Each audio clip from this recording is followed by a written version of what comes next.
Hi, this is David from 9CI, and today I'm going to take you through turning down the power on your Wi-Fi router. So for the summer, I've been out at my cabin, and the main house, which I have rented out, is the only place where internet comes into the property. That's where the cable modem's set up. So I have an agreement with my renters where they set up their Wi-Fi router in the window of the house, and I run a Wi-Fi bridge in the cabin to communicate with them.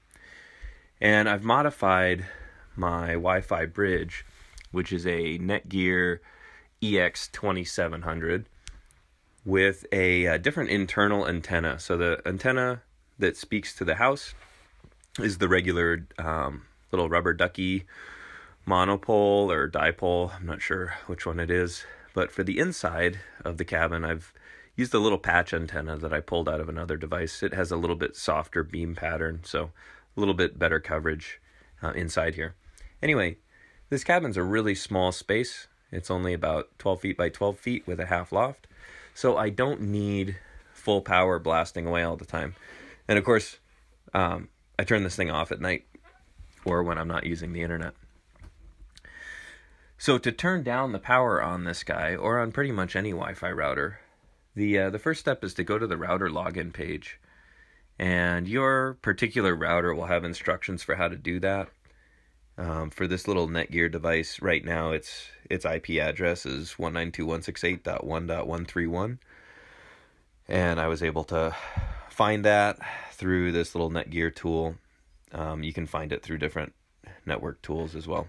Usually there's like a little login page where you type in like mywifirouter.com or something, and the router will take care of the rest and take you to its login page. Okay, so you put in your login information to your router, and if you've never logged in before, it will be the default information, and that's usually in a sticker that's on the router or in the instruction manual that came with the router. Once you get logged in, there will be a main landing page. So I have a screenshot of that right here, and it will show you essentially all of the current status stuff that you'd normally be concerned about. So it shows you what Wi-Fi network you're connected to, how the signal strength is, all of those sorts of things. So that page is pretty useful just as a quickie diagnostic. To change the power level, the setting for that on this particular Netgear device is under Do More Wi-Fi Coverage. So I'm going to take a screenshot of that for you guys to check out.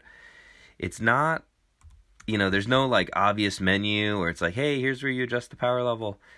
It's kind of buried. You wouldn't necessarily think to look under Do More Wi-Fi Coverage to find that. So here's a screenshot of the screen for adjusting the power level. And you see that we've been given some relatively simple options here. We have 25%, 50%, 75%, 100%. And I've already got it set all the way back to 25% because we just don't need that good of a link. Like the link to the house is great because it's just a straight shot through the air. And this cabin's such a small space. For really good high bandwidth coverage, we don't need 100% output. In fact, 10% or 5% output power would likely give us full bandwidth. So anyway, I set it back to 25% here. Different routers will give you different options for this. Some of them will list the output power in decibels or dBm, decibels normalized to a milliwatt. And some of those will let you turn the power way, way back, like to 5%, 4%, 1%.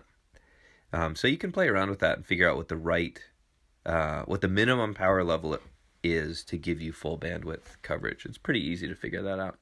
So then when you're awake and when you're actually using Wi-Fi, you're minimizing your exposure to high power levels. Of course, still, recommend turning these off at night. I turn this thing off every night, or even in the evenings before I go to bed, just when I'm done using the internet for the night and it's time to wind down. So there you go.